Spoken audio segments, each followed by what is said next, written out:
મુકેશભાઈ કેમ છે? નમસ્કાર સરજી. નમસ્તે નમસ્તે. મેં તમારો નમસ્તે, તમારો વિડીયો જોયો હે? જી સર. બહુ ઇન્ટરેસ્ટિંગ છે. તમે મોઢેથી સાપને પેલો CPR આપીને બચાવ્યો. જી સાહેબ. અચ્છા, એ કયો સાપ કઈ પ્રકારનો હતો?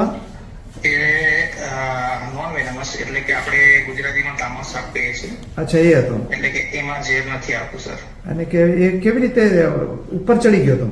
હા, એ અમે છે ને સાહેબ, અમારે ઘરે ભાત કર્યું હતું ડાંગર.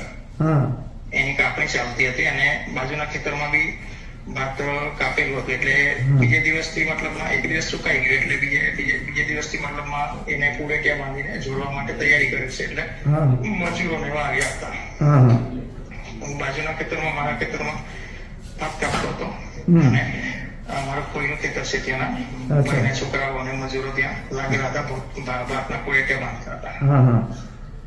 એટલે એક કામગીરી ચાલતી હતી.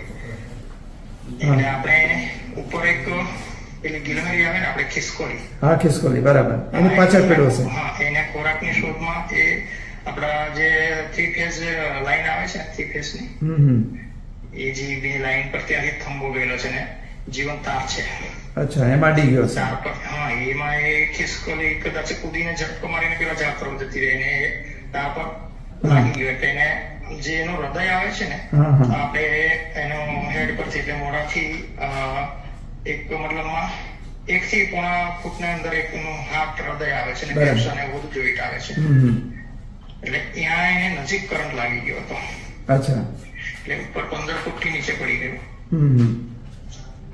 પછીથી મને ભાઈના છોકરાએ કીધું કે કાકા, અહીંયા કે સાપને કદાચ કરંટ કેવું લાગ્યો છે, નીચે પડ્યું છે. બીજા એક બે જે નાના નાના ચકલાઓ આવે છે ને, એક કંકાસ લાગ્યા એને જોઈને સાપને.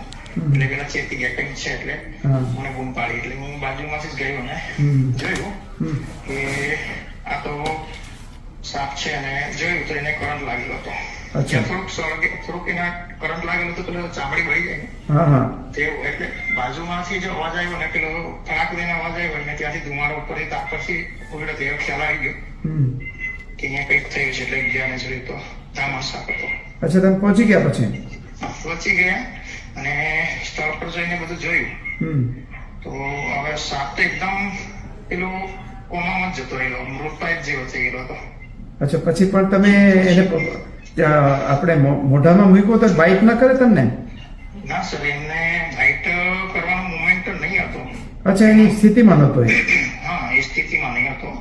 અને એની કન્ડિશન એકદમ વીક થઈ ગયેલી. એટલે એનું બોડીનું હાલનચલન પહેલેથી જ બંધ હતું એકદમ. મેં પૂંછડીના વેડો ને અને બીજું બોડીના વેડો તો બી એનું હાલનચલન બંધ, એટલે કે એકદમ કોમામાં જતો રહ્યો. અચ્છા, પછી તરત ને તરત થઈ ગયો પછી કે થોડી વાર લાગી હતી? ના સર, એમને હું આ કામગીરી કરતા 30 થી 35 મિનિટ લાગી, ત્યારે એ જીવન થઈ ગયો. અચ્છા, સરસ. ચાલો, મેં 7 થી 8 વખત CPR આપ્યો.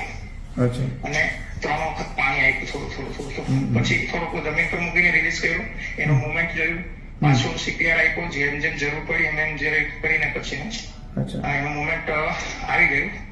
અને પછી સારી રીતે એનો એટલે પાછું અમારા જ ખેતરમાં એને રિલીઝ પણ કરી દીધું.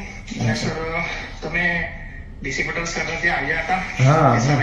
હા, સ્નેક રિસર્ચ ઇન્સ્ટિટ્યૂટમાં આવ્યો હતો. હા, ત્યાં મુલાકાત માટે હું આરેકો સાહેબને કહ્યું હતું, આપણે હિરેનભાઈ પટેલને, કે સાહેબ જે આવે છે તો અમારી મુલાકાત એક કરાવો.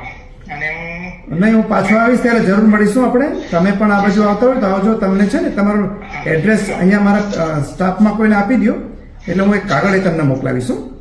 જી સર. ચાલો, ખૂબ ખૂબ અભિનંદન. તમે સાપને કામે સારું કરો છો. આમાં મને બધાએ કીધું કે અત્યાર સુધીમાં ઘણા સાપને રેસ્ક્યુ પણ કર્યા છે અહીંયા, અને DC પટેલ પણ ખૂબ સારું કામ કર્યું છે. એને તમારા જેવા મિત્રોને તૈયાર કર્યા છે. જી સર.